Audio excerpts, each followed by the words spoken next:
Welcome to the Pineapple Pinup, the Hot Wife Life podcast. On today's podcast, I talk about the soul snatching event we had on Saturday.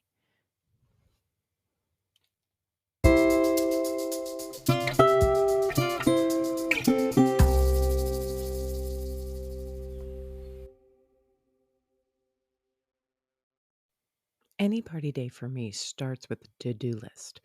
There are so many things that I have to make sure are on point so that I will feel comfortable to play. Um, my comfort level is very, very important because if I'm uncomfortable, if I'm definitely not going to play. I'm not going to play as well. I'm not going to play as eagerly. I'm not going to be who I want to be at these parties. Okay.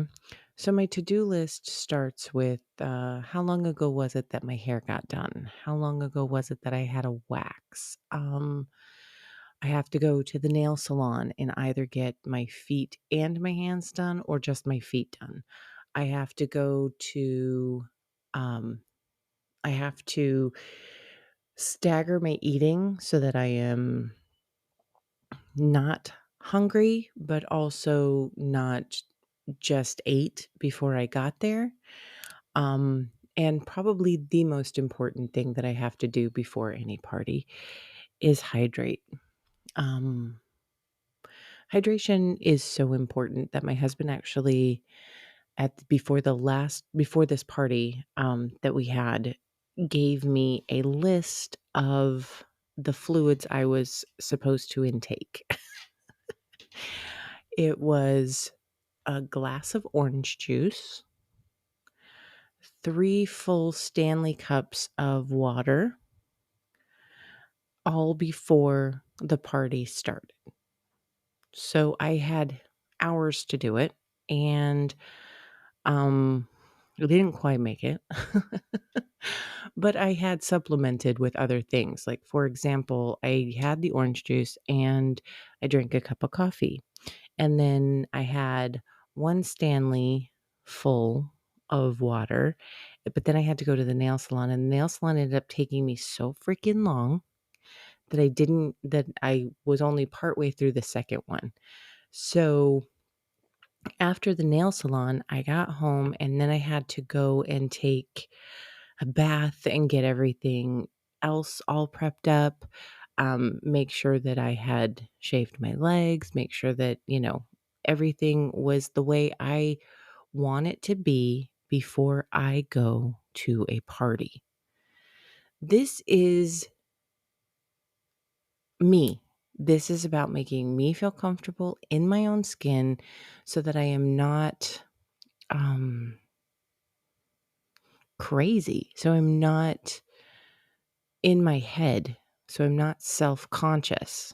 Um, because the one place that you don't want to live in a fun atmosphere is right inside your own head, listening to all the doubts about everything that you have going on. That's not where you want to live. You want to make sure that you have quelled as many voices as you can before you get into that room. And the reason that I say that is because it doesn't matter how fucking confident you are.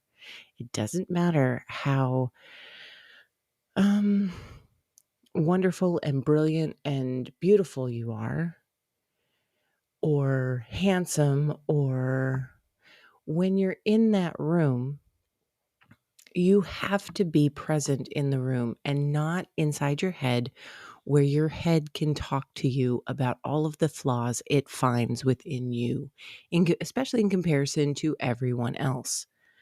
Um, it is one of the things that I myself have worked very hard to make sure that when I am stepping into that room, I'm at my most confident.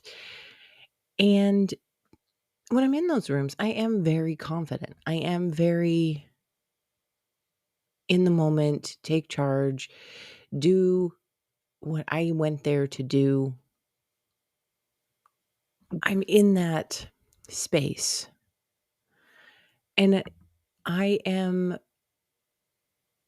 usually feeling really good about being in that space.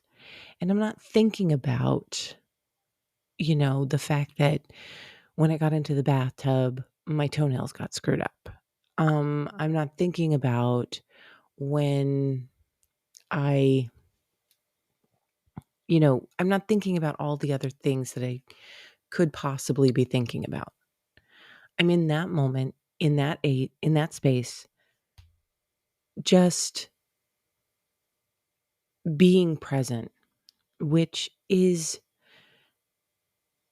the gift, really. The fact that I am not overthinking every little thing I say, and I am not overthinking every little movement I make, because believe me, I that is what I would do if there were videos of this, of whatever it was I was doing. I would overthink it. I would seriously put it in my brain, and it would ruin everything for me.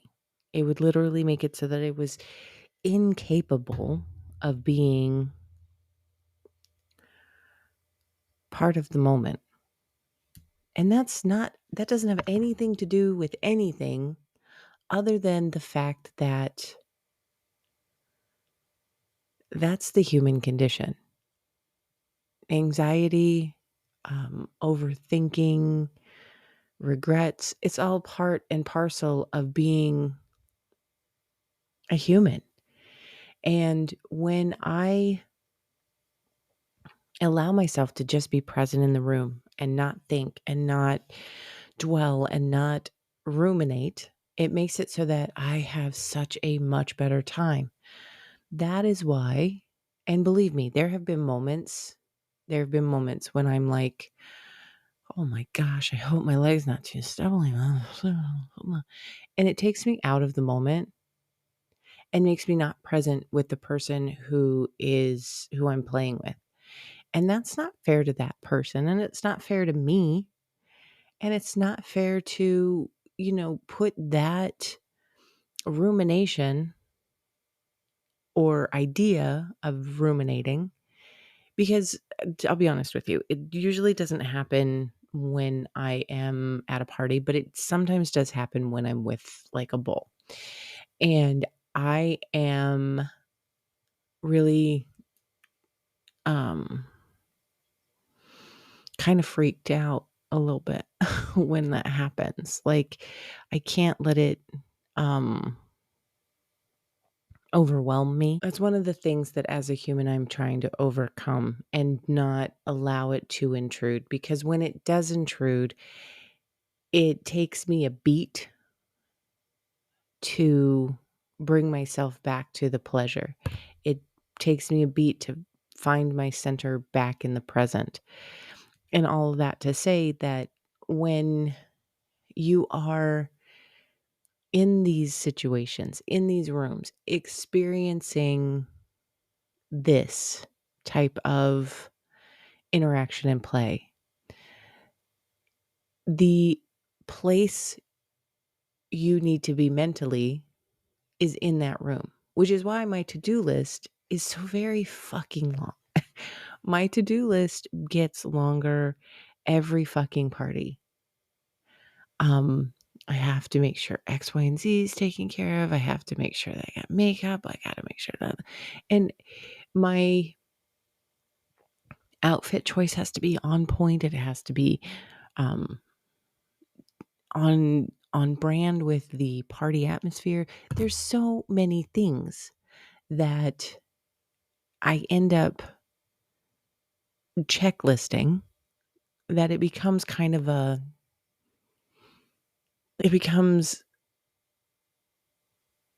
its own anticipation. And that's something that my husband and I are trying to explore more. I'm trying to get out of the checking things off the to-do list and into the anticipation more. My husband lives in the anticipation, but also his to-do list before a party is so much smaller than mine. And um he doesn't have any problem being present in the moment when things are happening.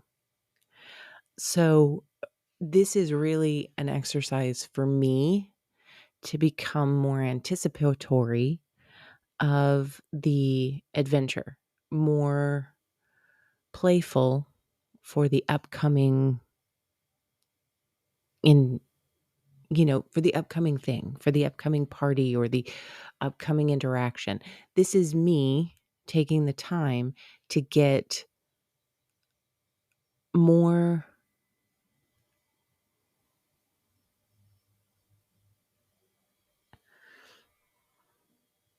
in the moment, more um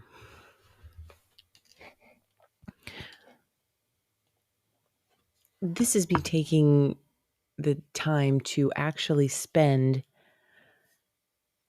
time in the anticipation, in the buildup, in the pre-climax, in the like all of these things. That is really where I am trying to find myself.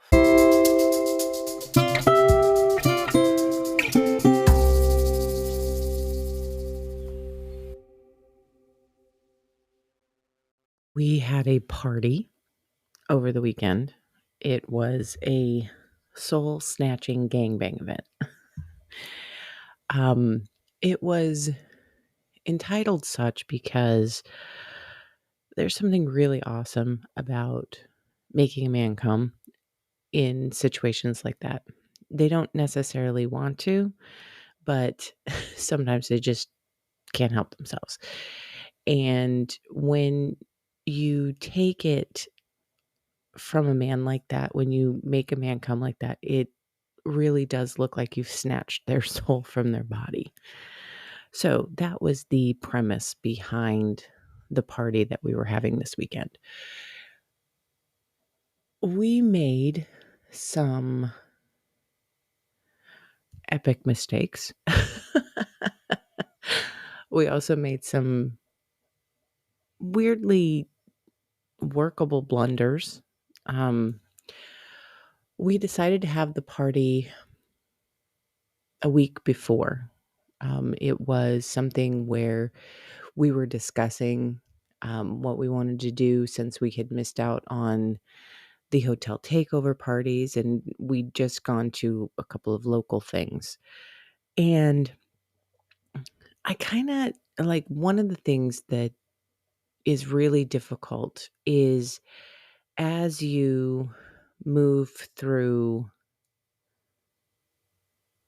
kink life and you go or are invited to more and more parties and more events, and you are more and more part of the lifestyle scene, it gets harder and harder to decide where you're going to go, what you're going to do for the weekend, because you get invited to so many things and you don't want to step on anybody's toes by throwing a party on the same night that they're throwing a party, because a lot of your social circle is the same and you're probably going to draw some of their crowd away. So there's some politicking that goes along with doing parties and being in the lifestyle. And we are having a conundrum about this coming weekend because there are two different parties that we would like to attend, and it's it's a lot. It's a lot because you have to make choices and you have to decide what you're going to do and all that good stuff. So we decided to have this party kind of on a whim. We didn't do a lot of advertising, but in our sphere, you kind of don't really need to do a lot of advertising. We had, within an hour of putting it up, over 20 requests to come. Um, It was a lot of negotiating with my husband, a lot of talking through who should, like, how much room will we have? And the party evolved as the week went on because we got women who wanted to come, and those women, um, if they were playing, would need places to play. So it changed the dynamic of the hotel room that we were looking at. So what ended up happening, instead of getting the normal room we would have gotten, we got adjoining rooms with queen beds in each, like 2 queen beds in each, because we were expecting 3 other women to show up. Now, we sent out the invites, we did all the stuff, we sent all the information about, where to be, and then we arrived at the hotel.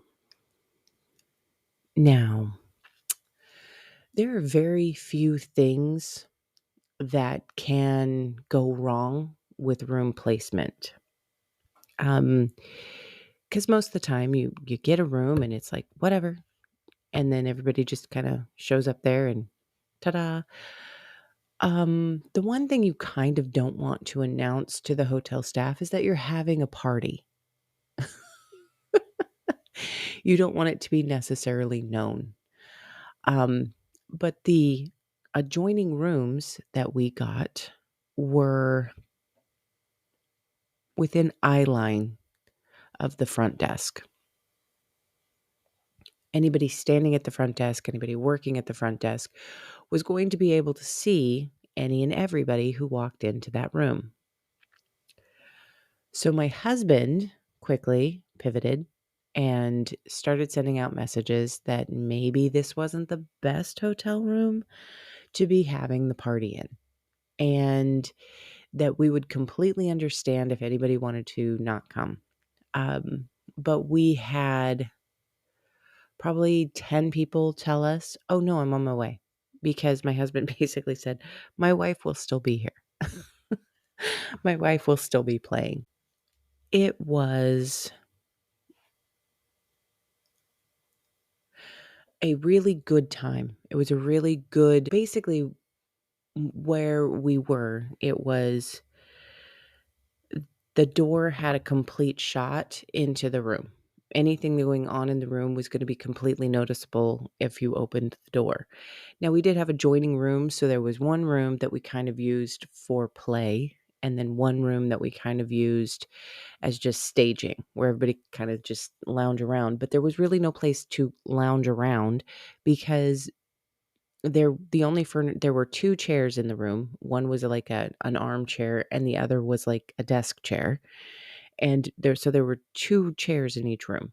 And then there were 2 beds in each room, and there was really no place to sit and just hang out because it was all just right there. They were not great rooms for what we were attempting to do. So, we um we had somebody arrive 15 minutes early. Now, this was John number 1, and John number 1, he was very eager to play, very eager, a bit touchy-feely, and like, we do the first part of any party as, like, we have to wait for everybody to arrive so we can kinda go over the rules so that we can all be on the same page, and that's just time to socialize. But I'm super not great at socializing. I have gotten to some sort of point in my life where I'm not real great at small talk. And I'm great at chatting, but I'm not great at small talk. So it was very interesting because John number 1 and I had mutual um, connection to a mutual connection professionally. Like we had a common field that we both worked in. And It was it was about 30 minutes of talking about work, which is to my husband basically the least sexy talk you can have, and it wasn't really building the atmosphere, but it was giving us something to distract from the awkwardness of the fact that we weren't ready to play and, you know, we just needed to kill some time. So that ended up working out pretty well. But John number 2 showed up really close to right on time. And by about um so the party was supposed to start at 6:30, everybody arriving slowly. And then by 7 I was so bored. I was like, "Okay, these are the rules." And then I got down to business with John and John. It started with John number 1 behind me and on while I was on my hands and knees. And John number 2 was laying down in front of me. So I was giving John number 2 a blowjob while John number 1 was figuring everything out. But John number 1 was figuring everything out digitally and orally, sort of mapping the terrain, if you will. He was really priming everything to get started. And it was really great that he did that because the I'll get to why that was such a great thing in a bit. So John number 1 is working away at the lower half, and John number 2 is being very aggressive. He's doing a lot of pushing my head. He's doing a lot of groping and pinching. He's doing a lot of very dominant things. At one point, he put his hand around my throat and choked me a little bit. Um, it was all, I mean, right there in my wheelhouse, don't get me wrong, but it was a little bit, I've never really spoken to this man before, and he's got his hands around my throat. It was a little on the tipping point between sexy and, serial killer. Um, and I'm joking. I'm joking 100%. It was actually it was fine, but it took me a minute to get my brain into the vibe of what he was trying to do because I was unaware that it was coming. I was unaware that that was his proclivity. And I was unaware that that was something that he was going to engage in with me, a literal stranger. So for me, it took a minute to click into the sexiness of it. It took a second for me to realize that I'm still in a safe place. I'm still doing, and while this is a stranger, I'm okay. So it threw me off my game for a little bit. But it ended up working out great. And then John number 1 and John number 2 switched places. And while they were switching places, uh,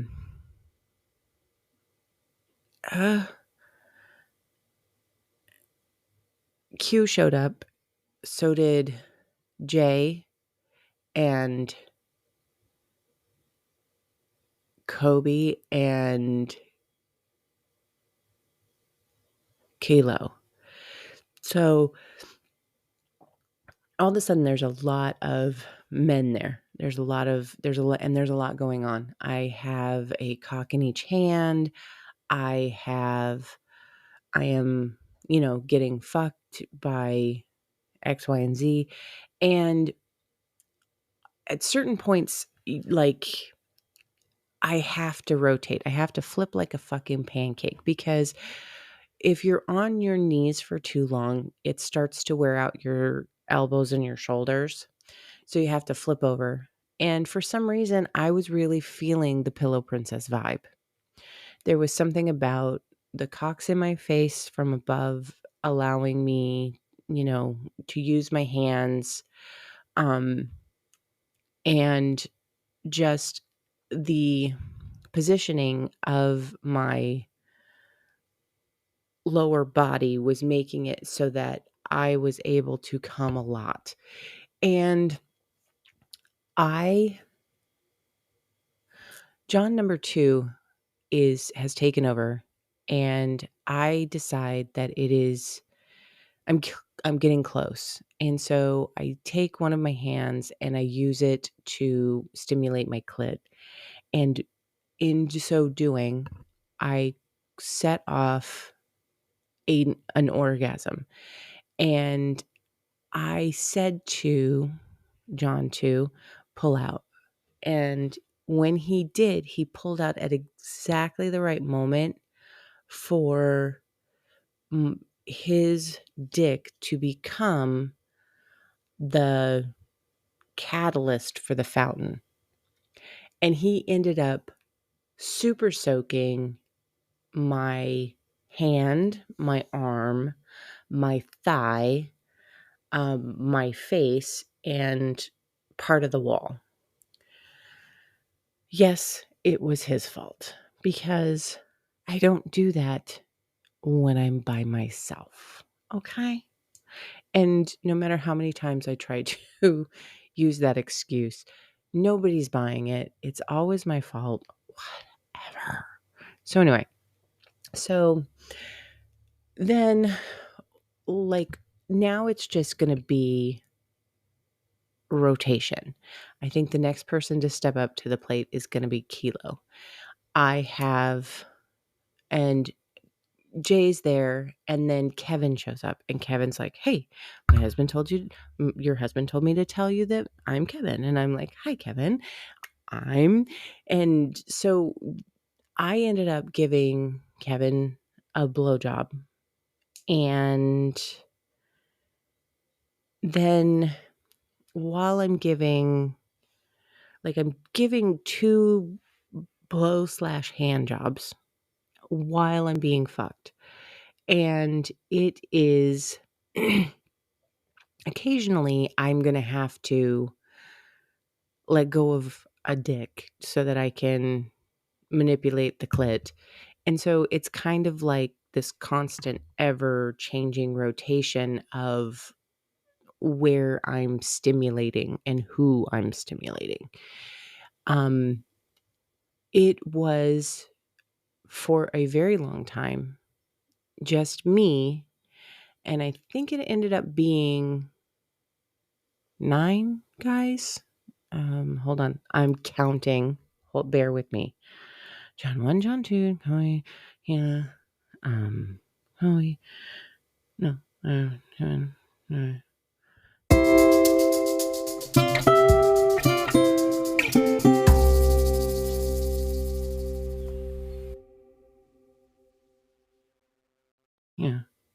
Okay, I guess it must have been like 9 guys.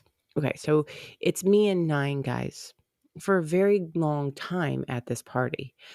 But later in the evening, my new friend A shows up, and A is awesome. I cannot tell you how awesome she is. She is cute and funny, and she and I have a lot in common geographically. We actually come from kind of the same place back in Cali, and she and I kind of are very close geographically now.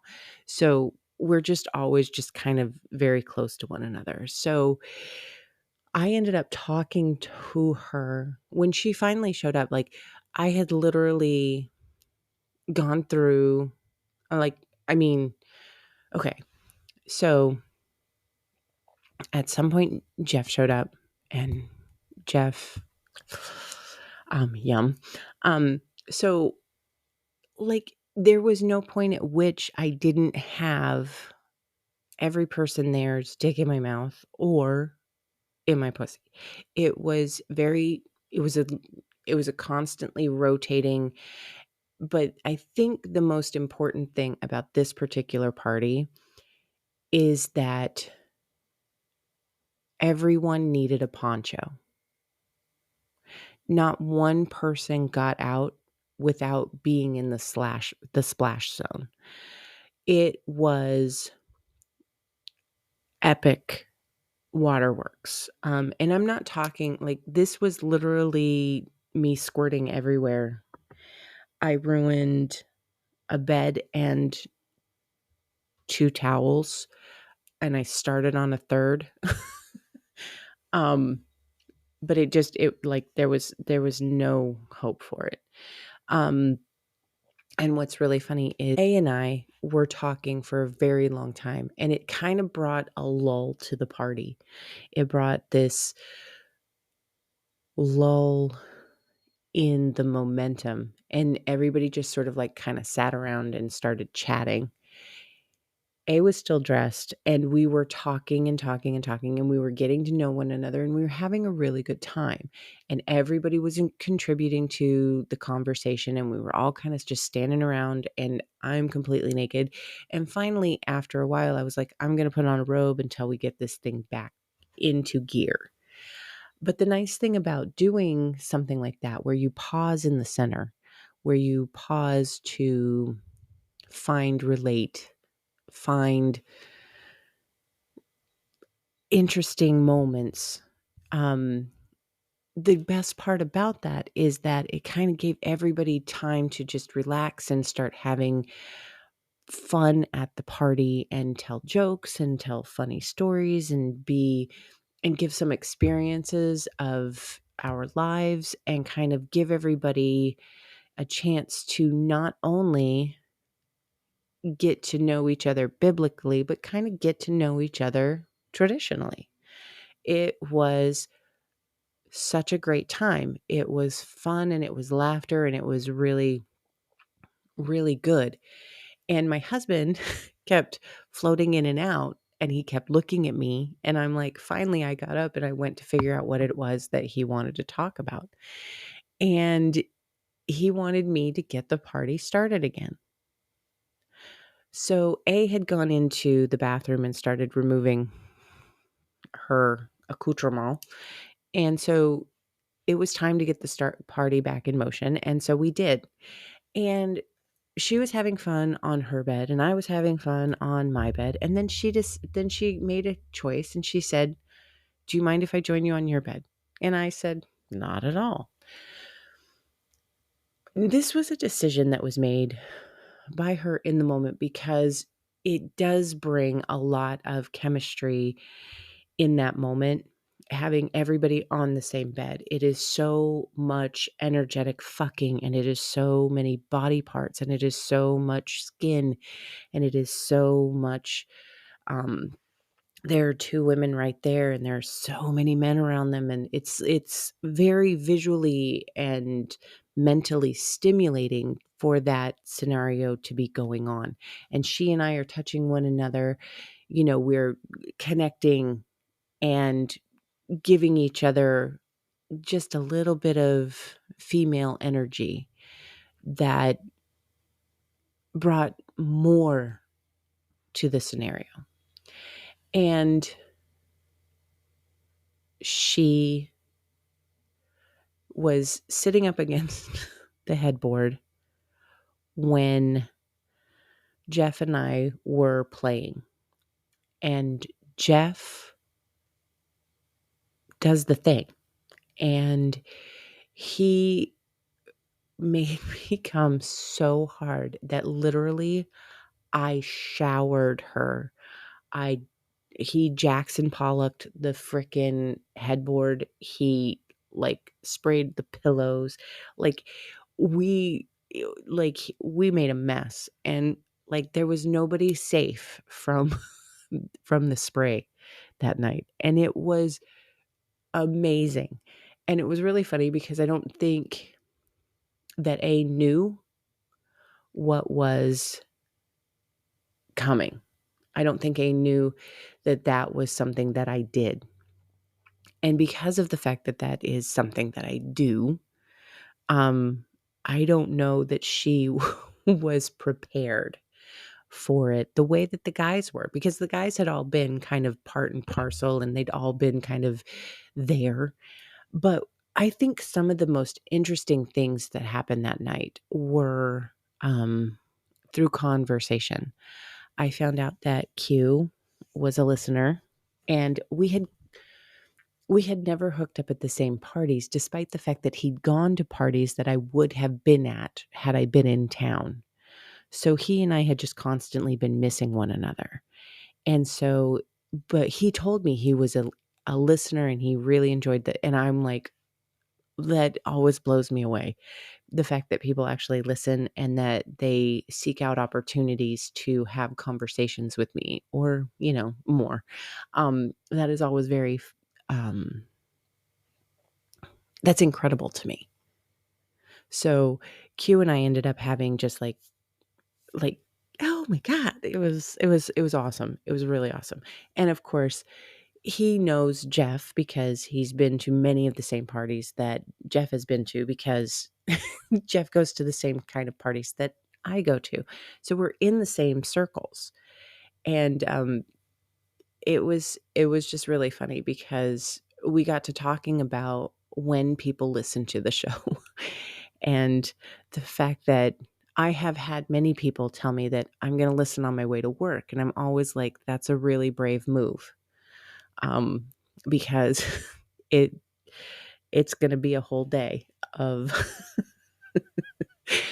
of semi and awkward moments with that HR might have to get involved.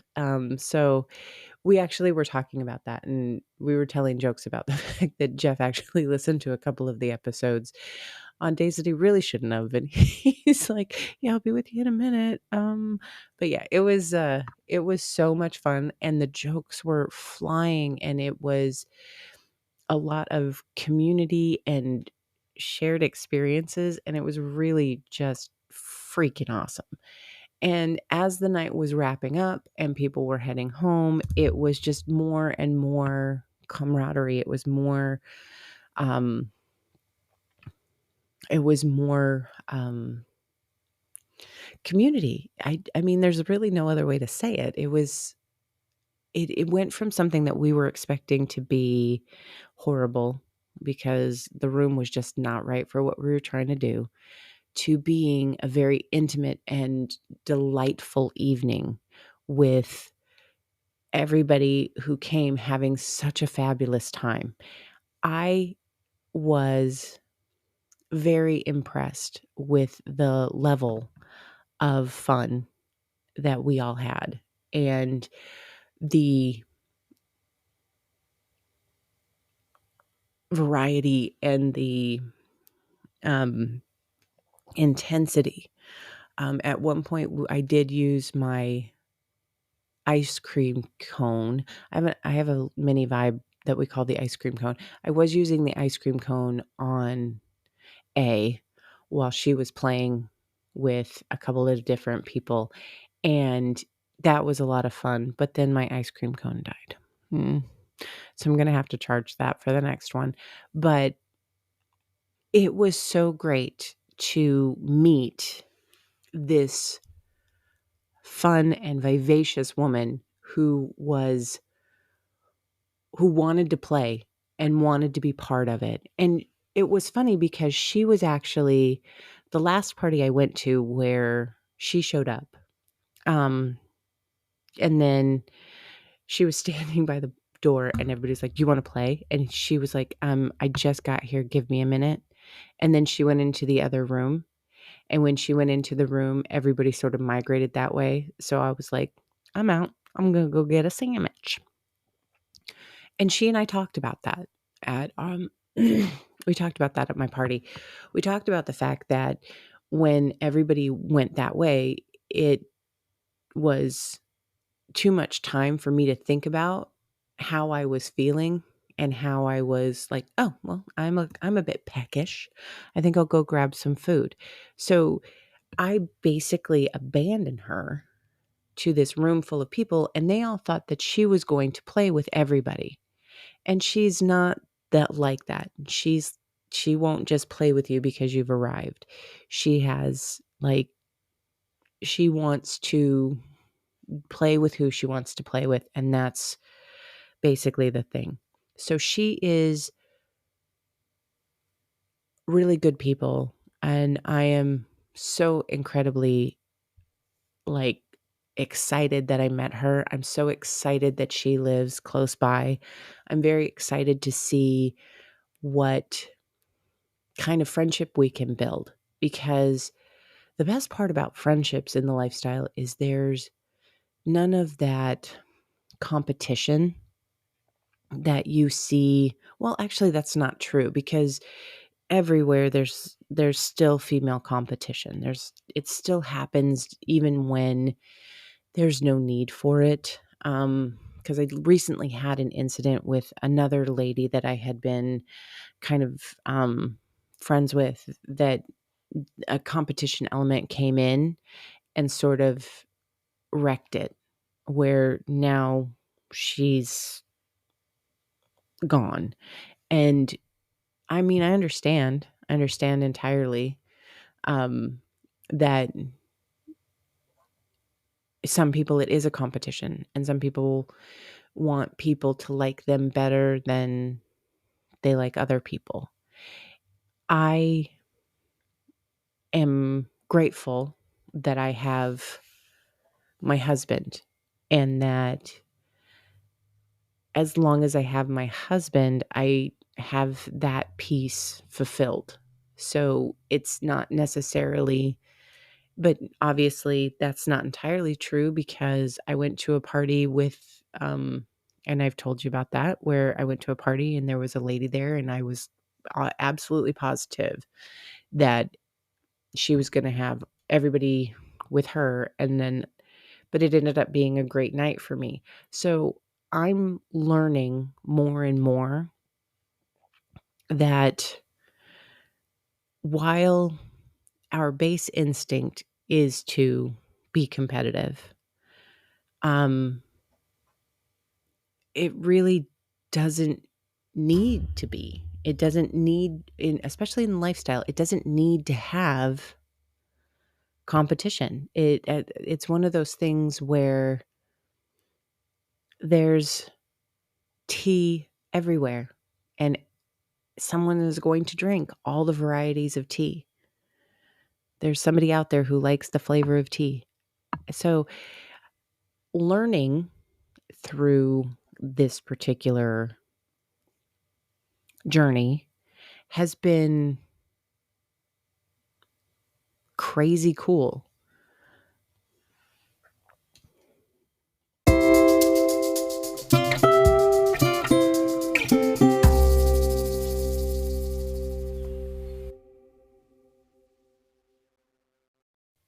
Thank you so much for joining me today on the Pineapple Pinup Hot Wife Life podcast.